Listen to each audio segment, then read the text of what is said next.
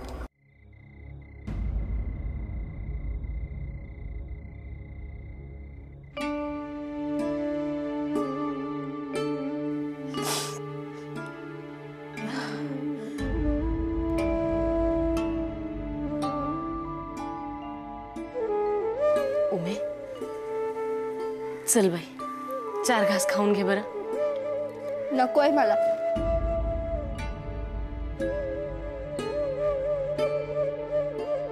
उमे ऐक ना माझं, घे ना खाऊन. नकोय म्हंटल ना. हे नको ते नको. लग्न जमत नव्हतं तेव्हा तो ताप, आता जुळले तर हा ताप. मीच जीव देते एकदाची, म्हणजे तुझ्या या व्यापातून सुटे. तसंच करूया की मग. दोघी जीव देऊया विहिरीत. तुझ्या नशिबी तरी काय सुख आहे ग. तुझंही लग्न माझ्यासारखं बळजबरीने झालं असणार आहे. अगो बापू वडिलांच्या वयाचे आहेत तुझ्या. बंद कर तुझी बडबड. जिभेला काही हाड आहे की नाही तुझ्या?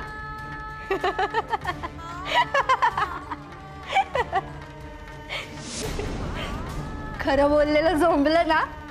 अगो पण ते झोंबणारं खरंच अंगा खांद्यावर घेऊन मिरवतेस तू सौभाग्य म्हणून.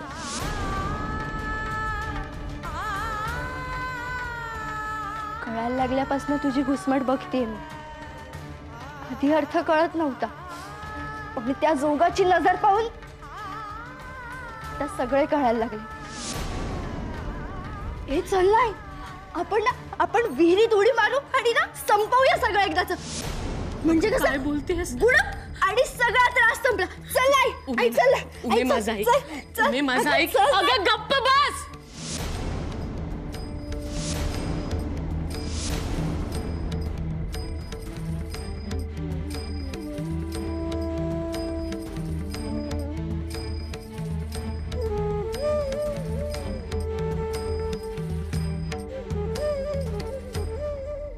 गप्पच बसायचंय मला काही वर्षांनी. आळवणात ते वल्लभपंत जगून जगून किती वर्ष जगणार? 2 वर्ष, 4 वर्ष. त्यानंतर माझ्याही नशिबी आळवणच, नर्मदा ताईसारखं.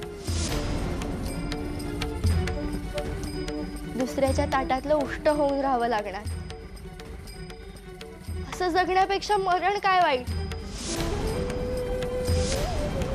हे चल ना, चल आपण ना विहिरीत उडी मारू आणि सगळं संपवूया. चल बरं. अगं चल ना, सोपं आहे खूप. चल ना गं. आई चल बरं. चल.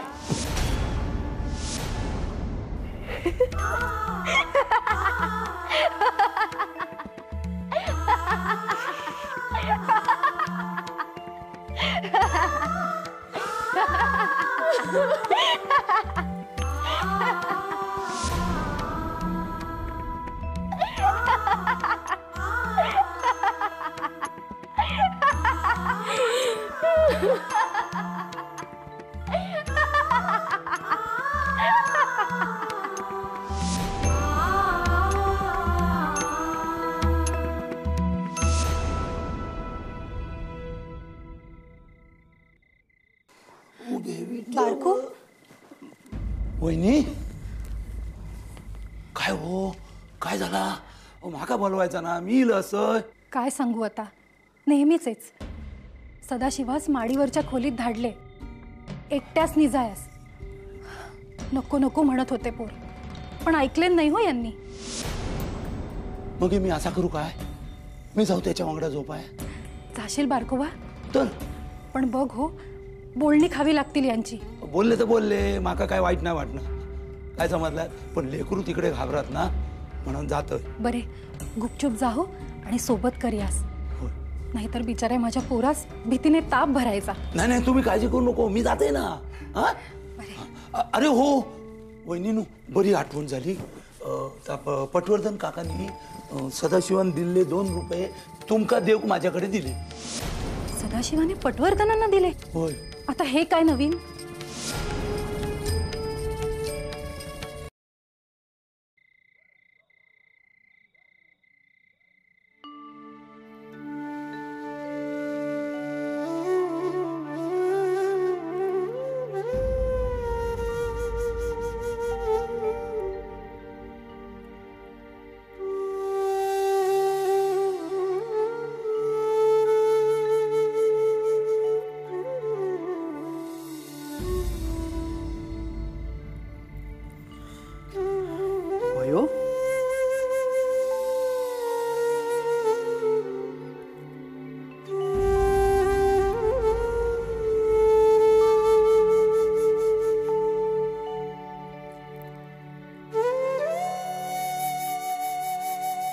आईची काळजी वाटते का ग? घाबरू नकोस.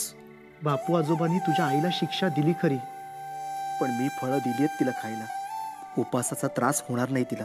नाना, एक विचारू? तुम्ही रागवू नका.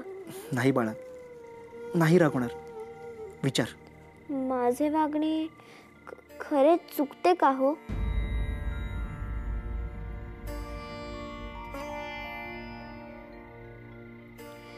बरे, ते जाऊ दे.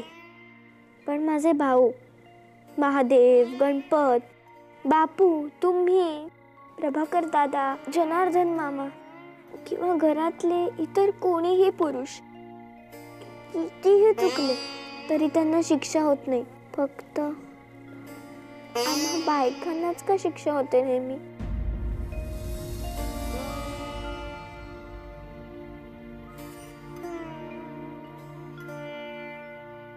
सांगा ना नाना, सांगा ना. वयो, तुझ्या दोन्ही प्रश्नांची उत्तरं फारच गुंतागुंतीची आहेत. ठाऊक असली तरी ती देण्याचे धाडस माझ्यात नाही, आणि ती प्रत्यक्षात आणण्याचं तर मुळीच नाही.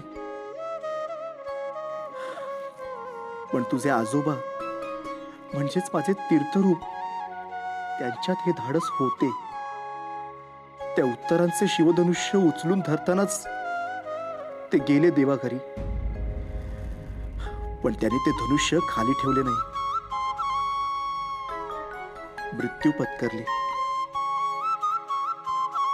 बयो, कधी कधी मला वाटते की त्यांचेच गुण उतरलेत तुझ्यात.